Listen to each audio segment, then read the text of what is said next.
Ah bah vous voilà.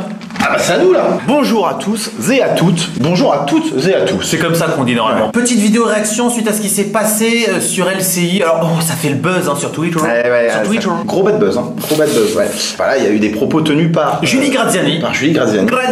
Qui ont été très controversés. Voilà. Qu'est-ce qui s'est passé exactement? Il s'est passé que il y a Emmanuel Macron qui s'est fait interpeller par une passante. Oui, il était en déplacement à Rouen, et dans la rue. Il s'est passé ça. Non, pas trop. Hein. Voilà. Je trouve que les aides sont pas terribles quand on est toute seule avec deux enfants en fait. Seule avec deux enfants, ouais. SMIC. Je vois pas trop comment on peut s'en sortir. Vous avez 2 tiers de taxes d'habitation en moins. Sauf que moi il y a 2 ans j'en payais pas. Et là j'en paye. Alors que j'ai pas gagné plus. Et je suis toujours au SMIC. Et je suis toujours toute seule avec les enfants. Comment ça se fait? Rien n'a changé pour moi. Donc SMICarde, 2 enfants à charge, a priori seule, et qui doit payer donc une taxe d'habitation qu'elle ne payait pas avant. Ouais. Et elle a l'air d'être un petit peu en galère pour la payer. Elle l'a pas dit très exactement, mais ça a l'air compliqué. Bon. Julie Graziani a réagi à cette vidéo en tenant les propos suivants. Et la première te dit, j'ai 2 enfants, je suis seule, je suis au SMIC. Et je comprends très bien qu'elle s'en sorte pas, c'est sûr qu'elle s'en sort pas à ce niveau-là. Mais à un moment donné, je connais pas son parcours de vie à cette dame. Qu'est-ce qu'elle a fait pour se retrouver au SMIC? Est-ce qu'elle a bien travaillé à l'école? Est-ce qu'elle a suivi des études? Et puis si on est au SMIC, eh ben faut peut-être pas divorcer non plus dans ces cas-là. Si tu veux, à un moment donné, quand on se rajoute des difficultés sur des difficultés et des boulets sur des boulets, on se retrouve dans des problèmes. Non mais horreur, je dis pas que c'est forcément elle qui a divorcé. Peut-être que son mari l'a quitté, ce que tu veux. Ben oui, mais à un moment donné, on assure ses arrières aussi. Non mais peu importe, je veux dire, à un moment donné, faut prendre sa vie en main, faut arrêter de se plaindre. Avant toute chose, mon bon Martin, on tient quand même à préciser aux auditeurs qu'on n'est pas là pour donner notre avis, on va pas dire si oui ou non on est d'accord avec les propos de cette chroniqueuse. Mais non. En admettant. Non, on va pas donner notre avis. Par contre, nous, on est là pour faire un petit rappel juridique et donner un peu matière à réfléchir. Voilà. Hein. On va peut-être vulgariser un petit peu le droit, donner les armes aux auditeurs afin qu'ils puissent se forger une opinion. C'est une analyse, réflexion finalement. Oui, c'est ça. Oui. Eh ben, commençons. Radio Jurist. Donc déjà, j'aimerais qu'on revienne sur ce schisme des mentalités, vous voyez. C'est ça. Oui, il y a 2 écoles. Hein. Il y a 2 façons de penser. Il y a 2 mondes qui s'affrontent. Bah, ça s'affronte. Oui, ça forme un contraste, une dichotomie. Oh oui. Des propos fort antagonistes. Hein. Grosso modo, il y a l'individualisme versus la vie en société. Oui, c'est un peu ça. D'un côté, on va avoir l'individualisme, comme vous dites. C'est quoi? C'est estimer que chaque individu est responsable de sa propre vie et finalement sa vie serait la résultante de ses choix, de ses actions, par exemple des études qu'il va faire ou non, du travail qu'il va avoir ou non, de faire des enfants ou non, de se marier ou non. De payer sa taxe d'habitation? Non, ça c'est rien.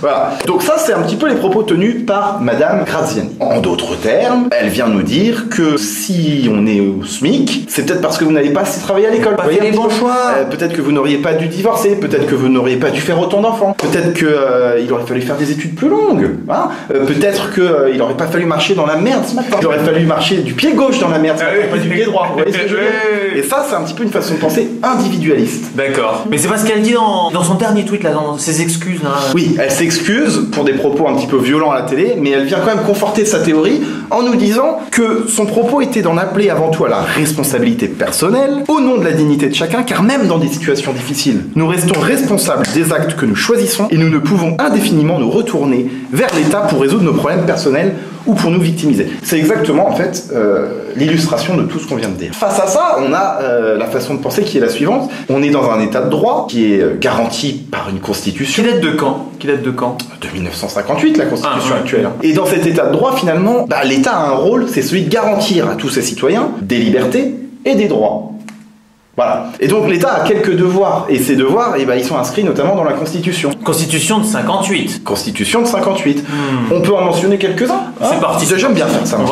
Allez, un peu de lecture, on en lit un chacun. Par exemple, l'article 10 du préambule de la Constitution de 46, qui est inclus dans la Constitution de 58, qui est celle qu'on a actuellement, vient nous mentionner que la nation, donc l'État, assure à l'individu et à la famille les conditions nécessaires à leur développement. Ça, c'est déjà un premier devoir de l'État. L'article 11 qui dit que la nation garantit à tous, notamment à l'enfant, à la mère et aux vieux travailleurs, la protection de la santé, la sécurité matérielle, le repos et les loisirs. Ouais, ça, les loisirs, ouais, intéressant ça. Et à partir du moment où la Constitution dit que l'État le garantit, c'est que c'est quand même un devoir de l'État de le garantir. Mais les loisirs FIFA. Les loisirs, la pêche. Moi, mes loisirs, c'est la pêche et la cueillette aux champignons, par exemple.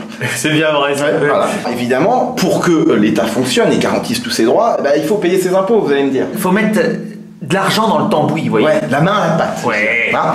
Mais l'article 13 de la DDHC, donc c'est-à-dire la Déclaration des droits de l'homme et du citoyen de 1792, qui est aussi dans la Constitution de 58. Elle est encore celle-ci. Ah oui, elle y est. Elle vient nous dire que pour l'entretien de la force publique, c'est-à-dire de la force de l'État, et pour les dépenses d'administration, une contribution commune est indispensable. Donc c'est ce qu'on dit, il faut mettre la main à la pâte. Mais elle doit être également répartie entre tous les citoyens en raison de leurs facultés. Voilà, il faut essayer d'être proportionnel.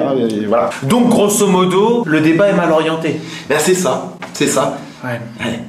En fait, personne n'a tort, personne n'a raison dans cette affaire. C'est pas la question. C'est pas la question parce que c'est pas la bonne question qu'on se pose. C'est ça. La question, elle n'est pas de savoir pourquoi cette personne se retrouve au SMIC. Elle est de savoir pourquoi une personne qui est au SMIC, qui travaille en France et qui a 2 enfants et qui les élève seule, n'arrive pas à payer sa taxe d'habitation. Radio Jurist. J'aimerais qu'on traite juste 3 points pour être très concis et très rapide. Donc on va prendre les 3 arguments et on va conclure. Ouais. Premier argument. J'ai 2 enfants, je suis seule, je suis au SMIC. Et je comprends très bien qu'elle s'en sorte pas, c'est sûr qu'elle s'en sort pas à ce niveau-là. Mais à un moment donné, je connais pas son parcours de vie à cette dame. Qu'est-ce qu'elle a fait pour se retrouver au SMIC? Encore une fois, c'est pas le débat. Qu'elle soit smicarde, milliardaire ou même sans salaire, elle ne devrait pas se retrouver dans un état de nécessité. Deuxième argument. Qu'est-ce qu'elle a fait pour se retrouver au SMIC? Est-ce qu'elle a bien travaillé à l'école? Est-ce qu'elle a suivi des études? Si vous ne faites pas d'études, tant pis pour vous, vous toucherez le SMIC. Vous n'avez qu'à faire des études. Y a qu'à.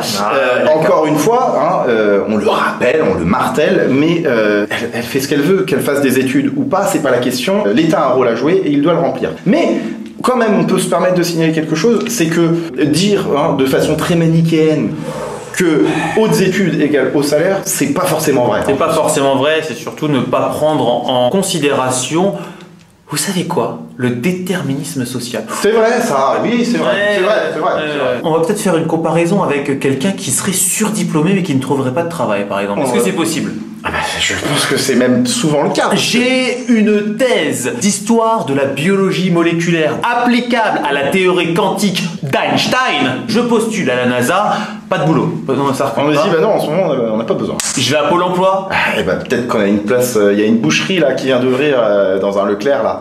Ouais, d'accord. Je vois. Vous êtes en recherche d'emploi, vous devez l'accepter. Et dernier point du coup, le divorce.